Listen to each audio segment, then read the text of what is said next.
Tiene la palabra cuando quiera el señor presidente del Gobierno.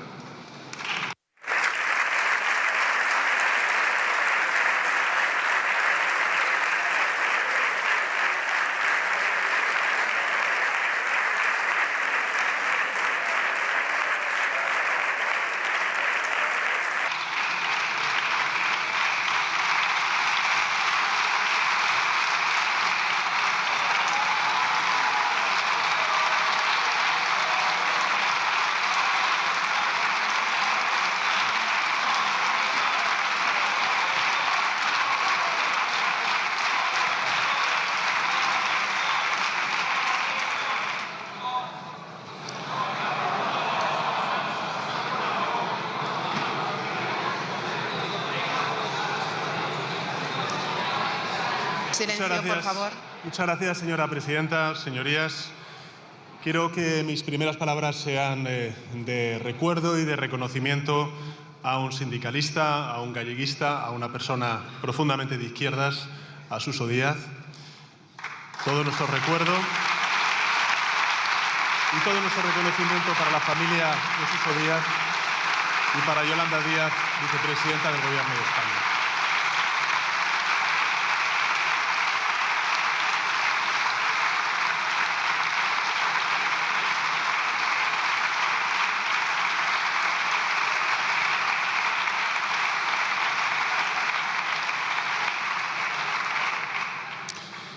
Señorías, comparezco, como saben, ante esta Cámara para el caso de corrupción que parece involucrar a los dos últimos secretarios de organización de mi organización, del Partido Socialista. Vengo, por tanto, a rendir cuentas, a dar explicaciones como corresponde, a asumir mi responsabilidad, pero sobre todo vengo a proponer medidas para que algo así no vuelva a suceder.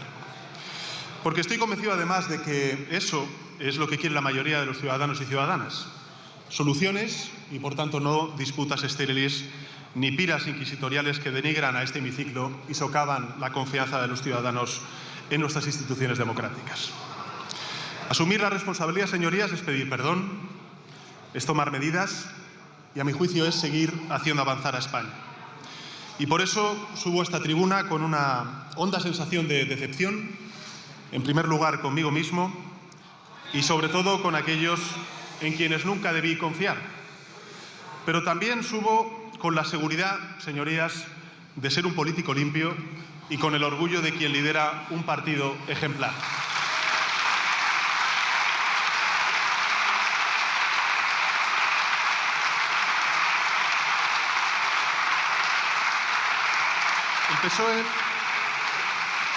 El PSOE tiene cargos electos en más de 4.000 ayuntamientos, diputaciones, consells, cabildos, parlamentos autonómicos también, en las Cortes Generales. Ninguno de ellos, ni de ellas, merece el torrente de insultos, de ataques y de generalizaciones de los que han sido víctimas en estos días. Sobre todo y ante todo porque esas personas son honestas, son decentes, son personas comprometidas con su país, con sus errores y con sus defectos. Lo que hacen es estar comprometidas con la ley y con la democracia. La traición, por tanto, de unos pocos no puede manchar al resto. Y entiendo que, desgraciadamente, sí pueda provocar dudas legítimas que deben ser contestadas. Y por eso estoy aquí, para recuperar la confianza de los grupos parlamentarios que apoyan el impulso que el Gobierno de coalición progresista hace en sus tareas ejecutivas, para despejar las dudas que puedan tener legítimamente los ciudadanos que sigan esta comparecencia, contando todo lo que sé y dando cuenta de lo que vamos a hacer para superar esta crisis. Empezaré por el principio, señorías. Yo conocí a Santos Cerdán en el año más o menos 2014. Cuando llegué a la Secretaría General del Partido Socialista, él ya desempeñaba tareas de responsabilidad en el Partido Socialista de Navarra. En el año 2017, cuando presenté mi candidatura a las primarias para la Secretaría General, Santos Cerdán fue, junto con otros muchos militantes de mi organización, una de las personas que me apoyó y me aupó para ganar esas primarias. Otra de las personas fue José Luis Ábalos. En el Congreso Federal de julio del año 2017, como saben, José Luis Ábalos fue nombrado secretario de organización, Santos Cerdán fue nombrado responsable de coordinación territorial de esa Comisión Ejecutiva Federal. Y en el año 2021, tras la salida de José Luis Ábalos, tanto del Gobierno como de la organización, elegí a Santos Cerdán como secretario de organización. Ese fue mi error, confiar en él, confiar en ellos, y lo hice porque en ese momento yo estaba convencido de que Santos Cerdán era una persona íntegra, humilde, comprometida con la causa socialista, porque no existía ningún indicio delictivo o acusación formal contra él. Un año después, en noviembre de 2024, surgieron, como saben ustedes, en los medios de comunicación, los primeros rumores acerca de la supuesta participación de Santos Cerdán en el llamado caso Koldo. Cuando los leí en la prensa, mi primera reacción, evidentemente, fue de incredulidad. Los rumores carecían de concreción, de fuentes fiables o pruebas, y se producían además en un contexto mediático de desinformación en la que nos empezábamos a acostumbrar a leer noticias falsas casi a diario. En todo caso, convoqué al propio Santos Cerdán para conocer su versión. Él lo desmintió todo y me aseguró que eran acusaciones infundadas. Y yo, señorías, le creí. Le creí porque creía conocer la vida sencilla que él llevaba a Madrid, también en su pueblo de Navarra, y porque le había visto trabajar durante 4 años sin que diera muestra alguna de lo contrario. En aquel momento pensé además que estaba haciendo lo correcto. Y pese a que debo respetar, lógicamente, el principio de presunción de inocencia, para mí resulta evidente que me equivoqué. Hace poco menos de un mes, ustedes lo saben bien, apareció el informe de la Guardia Civil, de su unidad UCO. Ni yo ni nadie de mi gobierno conocía de su contenido, de su existencia. Nos enteramos de su contenido, como el resto de los ciudadanos y ciudadanas, por los medios de comunicación. Y, por tanto, creo que esto es importante relevarlo o revelarlo y subrayarlo, porque en mi gobierno no existe la mal llamada policía patriótica que operó en otro momento contra las investigaciones judiciales.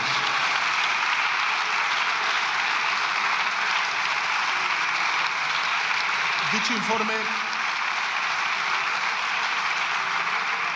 recogía graves indicios delictivos que apuntan a la existencia de una supuesta trama delictiva en la que tanto Santos Cerdán como Koldo García y José Luis Ábalos cobraban mordidas de empresas. Pero es que además ese informe y esos audios contienen comentarios y conductas machistas que están en las antípodas de mis valores y de lo que mi partido representa. Y en este sentido, señorías, sí quisiera reivindicar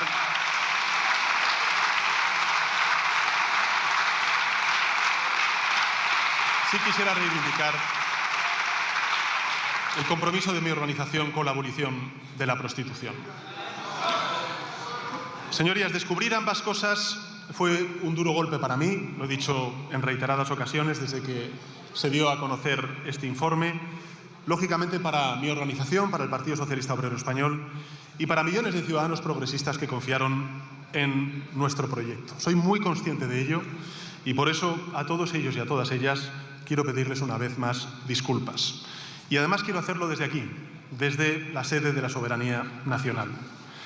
Es evidente que me equivoqué al confiar en José Luis Ábalos y en Santos Cerdán. Es evidente que pese a la reacción inmediata de su expulsión, los mecanismos de control interno en mi organización no funcionaron correctamente. Y es evidente que el Gobierno, aun teniendo tarea pendiente en materia de otros muchos ámbitos, tenemos que volver a poner el foco y reivindicar y fortalecer toda la acción en materia de lucha contra la corrupción y el machismo. El culpable, evidentemente, de toda esta situación es quien comete esos supuestos delitos y eso le corresponde, por tanto, a la justicia determinarlo. Pero yo, como persona que los nombró, evidentemente tengo parte de responsabilidad y la asumo. Quienes llevan 7 años pidiendo elecciones y, por supuesto, mi dimisión desde la moción de censura del año 2018 se han apresurado a eso, a exigir de nuevo elecciones anticipadas y mi dimisión. Y he de decirles, señorías, que francamente yo mismo he considerado esas opciones. En los primeros momentos de esta crisis me pareció hasta incluso la solución más sencilla para mí y para mi familia. Pero después de reflexionar y de escuchar a mucha gente, comprendí que tirar la toalla no es nunca una opción. Por eso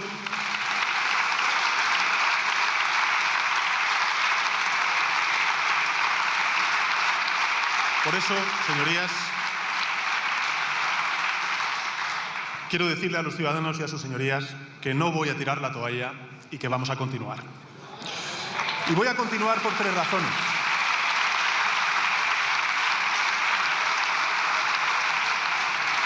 Voy a continuar por 3 razones. La primera de ellas es porque soy un político limpio, que desconocía las corruptelas en las que Ábalos y Cerdán pudieran estar inmersos.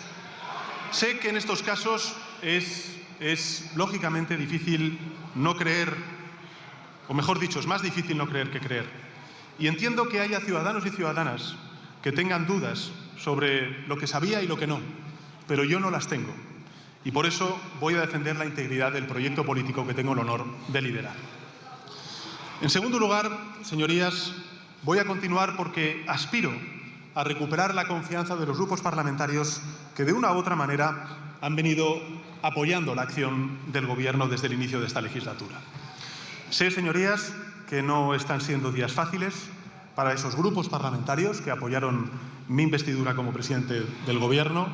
Sé que están bajo mucha presión, pero quiero decirles a todos y cada uno de ellos que voy a estar a la altura, que voy a satisfacer sus expectativas de regeneración y de lucha contra la corrupción y que voy a cumplir con los compromisos que tengo con ellos.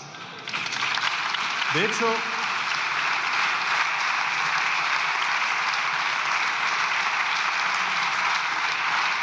esa es en parte la tercera razón por la que no tiraré la toalla, porque el proyecto político que tengo el honor de representar desde hace 7 años va mucho más allá de mi persona y aún no está culminado.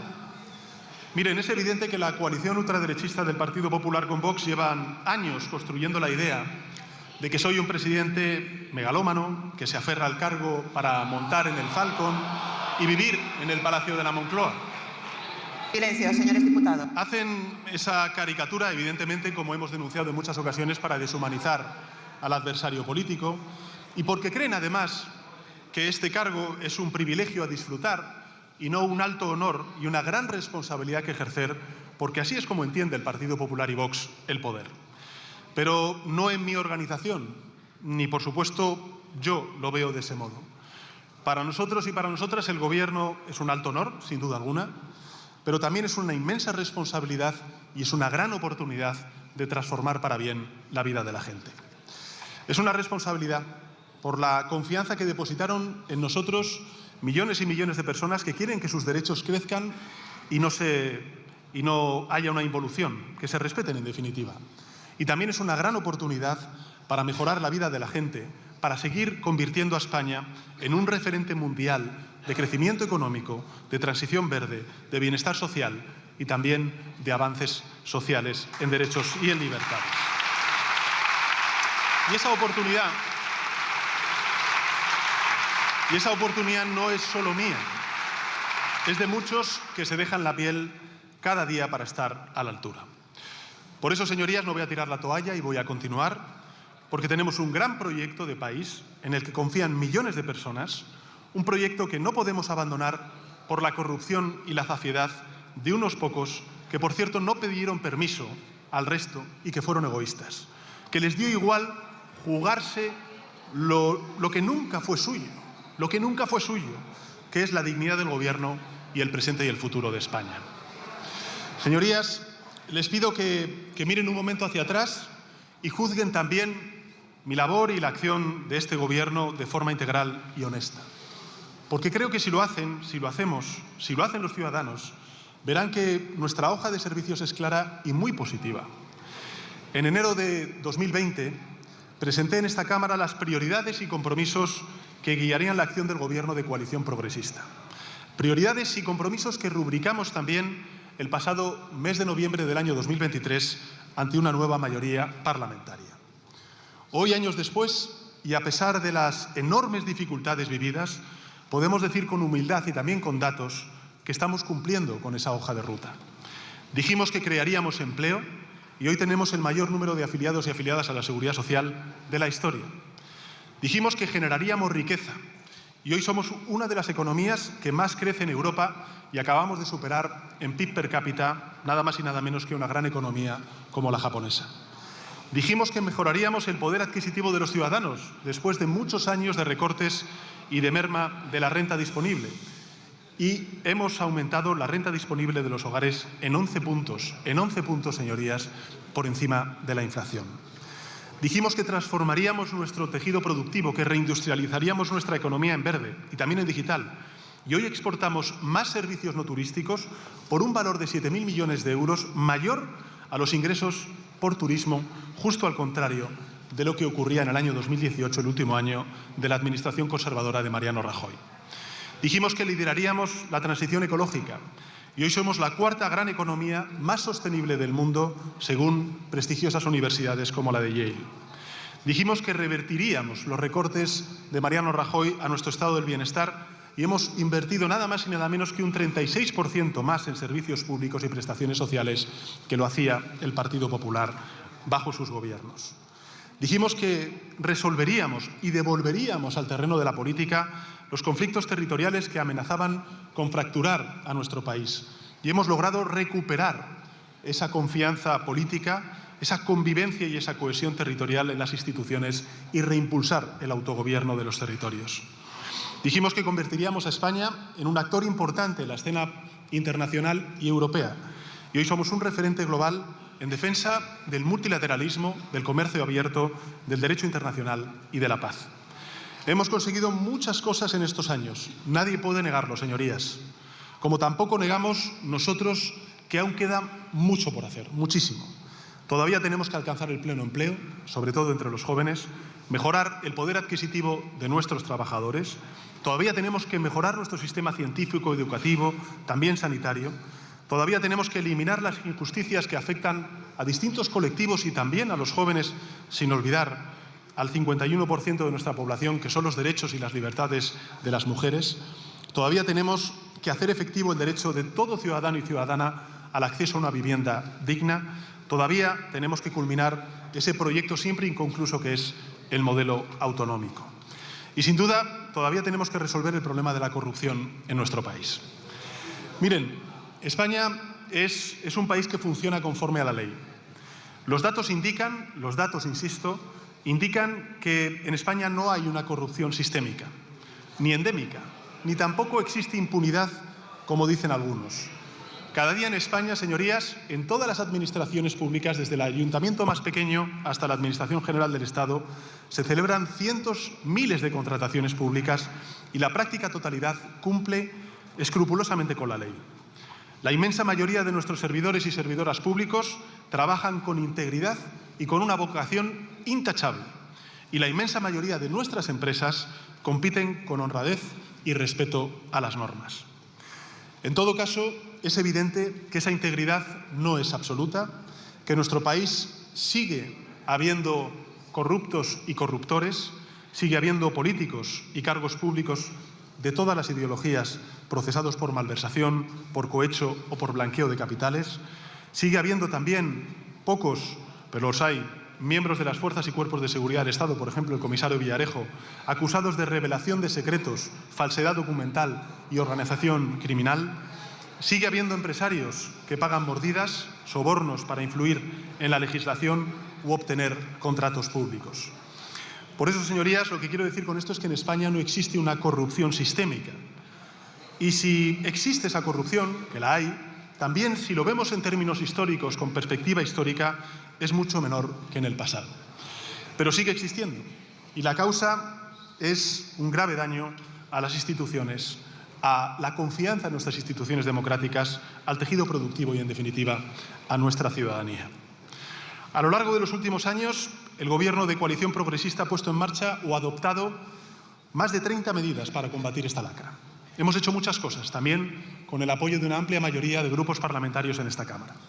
Hemos modificado lo que hizo la anterior administración del Partido Popular, que es la modificación del Código Penal para derogar los límites a la instrucción de macrocausas, penalizar el enriquecimiento ilícito de cargos públicos, ampliar la corrupción también al ámbito privado, tipificando nuevos delitos entre particulares.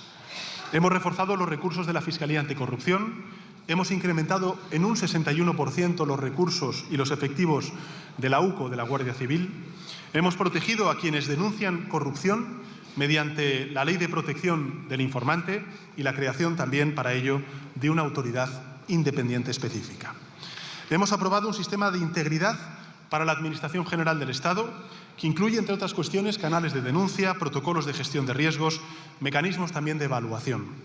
Y hemos impulsado una ley de transparencia y de intereses de grupos o de integridad de los grupos de interés, mejor dicho, ya en tramitación parlamentaria, que dotará de luz y de reglas a la actividad de los lobbies, de los grupos de presión en nuestro país. Creo que esta actividad reformadora, señorías, es importante, no ha sido casual, ni por supuesto tampoco improvisada.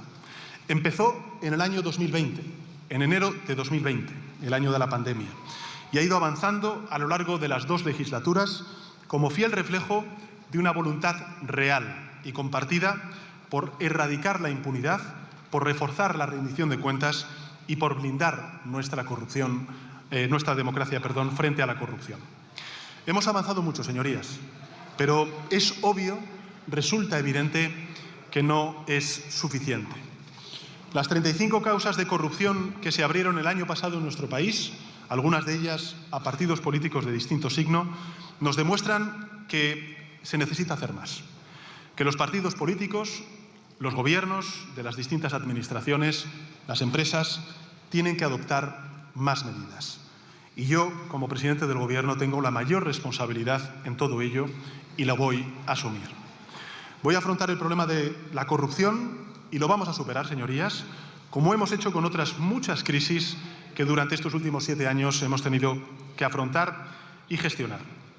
Este fin de semana, a nivel de mi organización, anuncié no solamente una reestructuración profunda de la Comisión Ejecutiva Federal, sino también un contundente paquete de reformas de sus estatutos y fórmulas de trabajo. Un paquete de reformas que, unidas a las que ya entraron en vigor en los últimos años, permitirán evitar que tramas corruptas como la protagonizada en este caso por los 2 secretarios de organización, Santos Cerdán y José Luis Ábalos, no vuelvan a darse en el seno de mi partido. Y convertirán, por cierto, al Partido Socialista en el partido con los mecanismos y las reglas más ambiciosos en materia de transparencia y de compromiso feminista. En todo caso, señorías, sabemos que actuar dentro de la organización, de nuestras organizaciones, solo permite abordar una dimensión de este reto, de este desafío. Porque la corrupción no solo ha existido en una organización, existen otras, también en instituciones y en algunas empresas. Y si realmente queremos seguir reduciendo esta lacra social hasta acabar con ella definitivamente, tenemos que actuar también sobre estos espacios. Por eso, señorías, quiero anunciarles que el Gobierno de Coalición Progresista les propone a ustedes y también a los ciudadanos la aprobación de un plan estatal de lucha contra la corrupción. Un plan estatal de lucha contra la corrupción dotado de 15 medidas de importante calado que hemos diseñado conjuntamente con un organismo multilateral como es la OCDE, en concreto con su prestigiosa División de Anticorrupción e Integridad en el Gobierno. Un plan estatal, por tanto, de lucha contra la corrupción con 15 medidas que hemos elaborado conjuntamente con la OCDE. Este plan ha sido, como he dicho, elaborado a lo largo de este último mes, desde que salió el caso de Santos Cerdán, también con reuniones con los distintos grupos parlamentarios, con los socios de Gobierno, el Grupo Parlamentario de Sumar, a quienes quiero agradecer su ayuda, con expertos de la sociedad civil, con los técnicos de la OCDE, que es, como saben, el organismo multilateral que se encarga de mejorar la calidad institucional en los 38 países más avanzados del mundo. Y además de sus aportaciones y de esta elaboración conjunta con la OCDE, hemos incorporado también distintas propuestas del Foro de Gobierno Abierto, del Grupo de Estados contra la Corrupción del Consejo de Europa y también recomendaciones de la Comisión Europea. En su conjunto estamos convencidos, señorías, de que este plan de lucha contra la corrupción supondrá el mayor impulso a la prevención, a la lucha y la reparación de la corrupción que se ha hecho en las últimas décadas en nuestro país. El objetivo, por tanto, señorías, es situarnos en esto a la vanguardia del continente, como ya lo hemos hecho en otros muchos ámbitos a lo largo de estos 7 años de Gobierno de Coalición Progresista. Los miembros de esta Cámara los medios de comunicación, la ciudadanía en su conjunto van a poder acceder a este documento completo del plan hoy mismo desde la página web de la Moncloa, sus redes sociales. Pero me gustaría aprovechar, lógicamente, esta comparecencia para presentar ante sus señorías y también ante la ciudadanía sus principales medidas, siguiendo los 5 ejes que integran este plan estatal. El primer eje de este plan se centra en la prevención de riesgos y en el fortalecimiento de los controles en materia de corrupción. Entre sus 6 medidas, sus señorías encontrarán la puesta en marcha de una agencia de integridad pública independiente que asumirá las funciones claves en la prevención, en la supervisión y en la persecución de prácticas corruptas. En España, señorías, contamos con muchos organismos dedicados a la lucha contra la corrupción en los distintos niveles estatales, tanto el Estado como también las comunidades autónomas. Y es evidente que esta multiplicidad nos ha permitido tener muchos ojos, pero también resulta evidente que ha generado ineficiencias y vacíos de coordinación.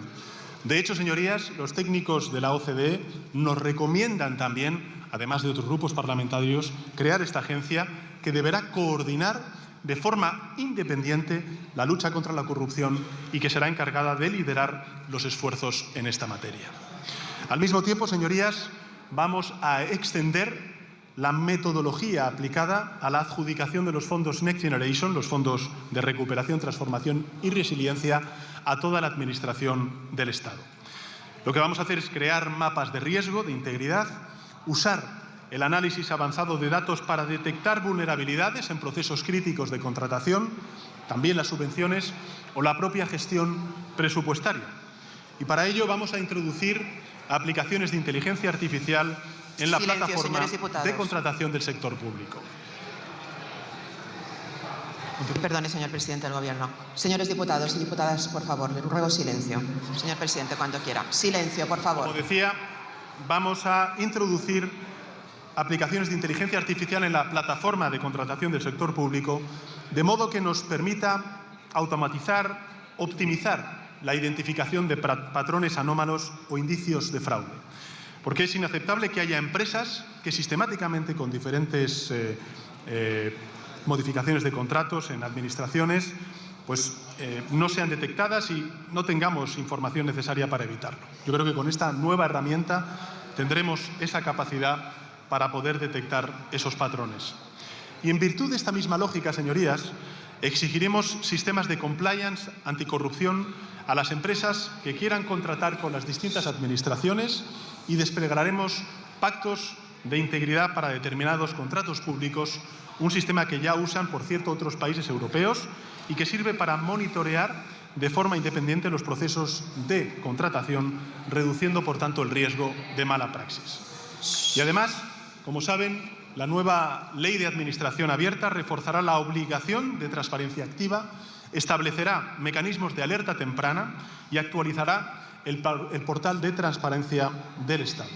Y vamos también a establecer controles patrimoniales aleatorios y anuales para altos cargos durante su mandato para vigilar que nadie obtenga un beneficio, indebido. Dentro de este eje, señorías, reforzaremos también los controles a los partidos políticos para garantizar que quienes gestionan recursos públicos y representan a la ciudadanía lo hagan con los más altos estándares de integridad y de transparencia. ¿Qué es lo que vamos a proponer a sus señorías, a las formaciones políticas? Bueno, pues la obligación a partidos y fundaciones con financiación pública superior a los 50.000 euros a realizar auditorías externas e independientes. Profundizando, por tanto, en la transparencia en las donaciones, también en la financiación privada, reduciendo el umbral de la publicación de donaciones a 2.500 euros y el plazo también de publicación a un mes desde su recepción. Y también propondremos la aprobación de esta Ley de Transparencia e Integridad de los Grupos de Interés, que asegurará que la relación entre empresas y servidores públicos se produce con responsabilidad y con transparencia. Esto respecto al primero de los ejes de este plan que hemos elaborado conjuntamente con muchos de sus señorías y también con la OCDE.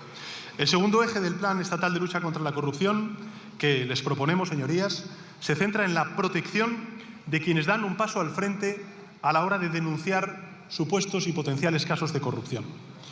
En una democracia madura no se castiga a quien denuncia, se le escucha, se le protege y se le respalda. Contamos, como saben ustedes, con la Ley 2/2023 para la protección de los informantes y con la Autoridad Independiente de Protección al Informante, como antes he relatado. Pero es evidente que esta ley no es suficiente. Por ello, lo que vamos a incluir en la nueva Ley de Enjuiciamiento Criminal es que cualquier persona que acuda directamente a la Fiscalía, a la Policía o a un juez a denunciar casos de corrupción cuente con garantías plenas de confidencialidad, de protección y de apoyo legal. Exigiremos, por tanto, que las empresas tengan también canales internos de denuncia y obligaremos a todas las administraciones públicas, incluyendo las autonómicas y las municipales, a incorporar estos canales en un sistema general de integridad institucional. Nuestra lucha contra la corrupción, señorías, no puede basarse en rumores ni tampoco en acusaciones vacuas, pero tampoco puede permitirse que informaciones valiosas se pierdan en los pasillos. Y, por tanto, las medidas contenidas en este eje yo creo que nos pueden ayudar a evitarlo. El tercer eje de este plan contiene 3 medidas destinadas a reforzar la capacidad del Estado para investigar, juzgar y sancionar los casos de corrupción. Medidas, por tanto, para fortalecer nuestro sistema judicial, para dotarlo de mayor independencia, también de medios, y endurecer las sanciones contra corruptos.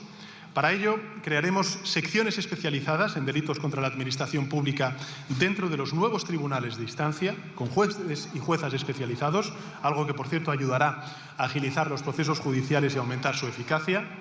Además, se otorgará carácter preferente y se creará un procedimiento sumario para las causas que involucren a cargos públicos, porque a menudo, señorías, lo que vemos en nuestros tribunales, no son dilaciones indebidas, son dilaciones calculadas, la mayor parte de las veces,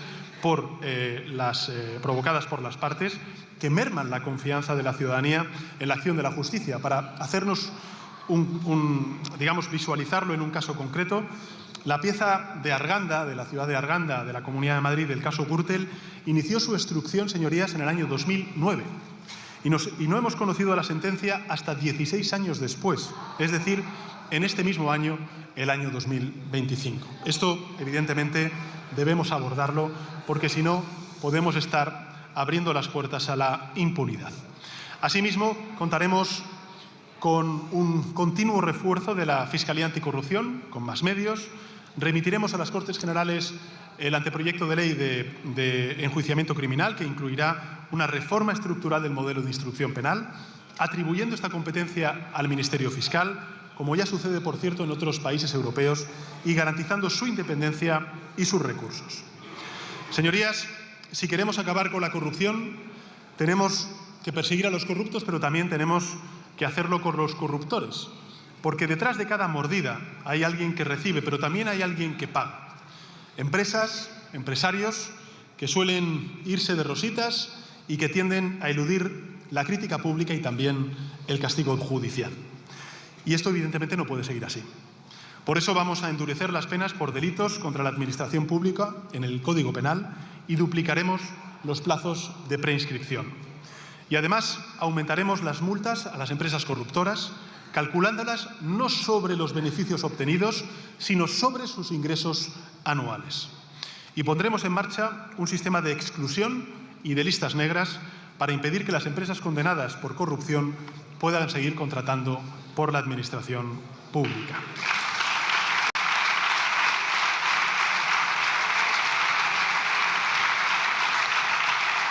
Y haremos lo propio en las organizaciones políticas, endureciendo las sanciones por infracciones contables, retirando las subvenciones públicas a aquellos que mantengan en sus listas, estructuras u organismos de dirección a personas condenadas por corrupción. El cuarto eje del plan que les propongo, señorías, se centra en la recuperación de los bienes robados mediante corrupción, porque evidentemente no basta con prevenir, con castigar esa corrupción, también hay que reparar el daño causado, devolver a lo público lo que es de todos y de todas para restaurar la confianza ciudadana, la credibilidad institucional y enviar un mensaje disuasorio. Y por eso vamos a aumentar los medios, la plantilla de la Oficina de Recuperación y Gestión de Activos, encargada, entre otras cosas, como saben ustedes, de localizar y administrar los bienes obtenidos ilícitamente. Y vamos a optimizar la coordinación con juzgados, fiscalías y también la Fiscalía Europea. Y vamos a introducir la figura del decomiso administrativo o preventivo, que permitirá incautar bienes vinculados a las actividades delictivas sin necesidad de condena penal previa, evitando que los responsables oculten o dispongan de dinero robado antes de que llegue la justicia. Sea como fuere, señorías, yo creo que ningún sistema de anticorrupción será completo si no va acompañado de un cambio también cultural profundo. Es por eso que el último eje del plan aborda lo más complejo, lo más difícil, pero yo creo que lo más transformador, y es generar una verdadera cultura de integridad que impregne nuestras administraciones públicas, que movilice a la ciudadanía y que responsabilice también con ello al sector privado, a las empresas de nuestro país. Para guiar ese esfuerzo realizaremos estudios demoscópicos anuales sobre la percepción y experiencia directa de la corrupción en España, para medir el alcance del problema, evaluar también las políticas y su eficacia. Lanzaremos campañas de concienciación ciudadana para visibilizar el impacto que tiene la corrupción, promover también el uso de los canales de denuncia y reforzaremos la formación de los empleados y empleadas públicas en integridad y prevención, incorporando contenidos específicos en el acceso a la función pública. Empleados, por cierto, vuelvo a repetir, empleados y empleadas públicas que en una amplísima mayoría, al igual que los representantes públicos, señorías, desempeñan su tarea con rigor y con total honestidad. Sabemos que esta clase de procesos de concienciación cívica llevan tiempo, que tardan años en dar sus frutos, pero también sabemos que esos frutos son esenciales para construir una sociedad íntegra. Señorías, estas son las principales medidas de este Plan Estatal de Lucha contra la Corrupción que el Gobierno de coalición progresista ha elaborado conjuntamente con aquellos grupos parlamentarios que han querido unirse y sumarse con sus aportaciones a este plan, también siguiendo las recomendaciones de distintos foros nacionales como internacionales y en consonancia también conjuntamente con la OCDE. Creo que es un plan ambicioso, señorías, realista, honesto, que no busca satisfacer la lógica demanda coyuntural de anuncios, sino resolver el problema siguiendo la recomendación de los expertos y las demandas de los representantes públicos. Y quiero decirles además, señorías, que vamos a cumplir hasta la última coma de este plan.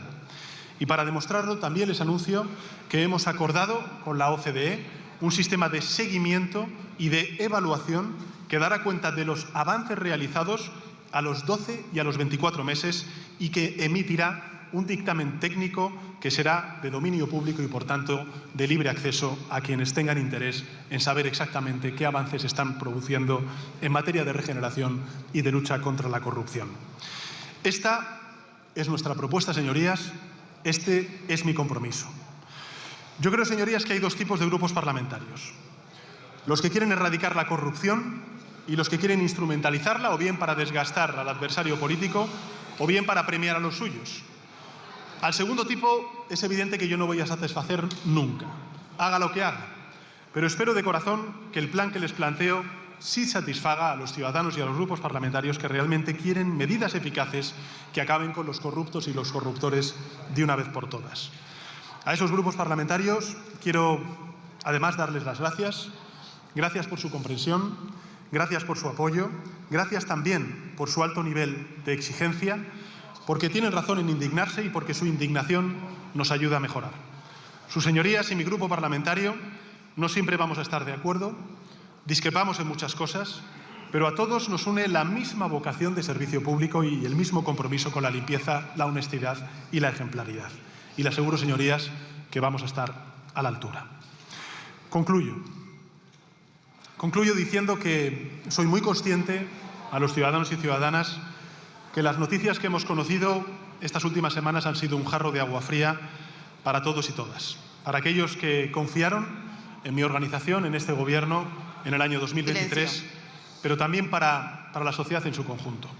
Porque la corrupción no puede tener cabida en ningún lado del tablero, pero mucho menos entre progresistas. No solo porque es ilegal, sino porque es radicalmente incompatible con los valores que defendemos: la igualdad, la justicia social y el valor de lo público. La corrupción es una afrenta a quienes han luchado y luchan por una sociedad más digna y más limpia. Pero si algo también define a aquellos que nos definimos como progresistas es que no nos escondemos, no renegamos de nuestros errores ni bajamos los brazos ante la adversidad.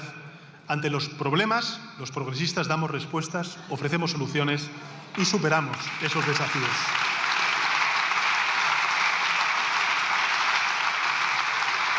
Durante estos 7 años que tengo el honor de gobernar el país, hemos superado desafíos que parecían imposibles y no quiero relatarlos, pero los hicimos con la misma determinación, todos y cada uno de ellos, poniendo a las personas en el centro y defendiendo lo público. Ahora, por tanto, señorías, no va a ser distinto.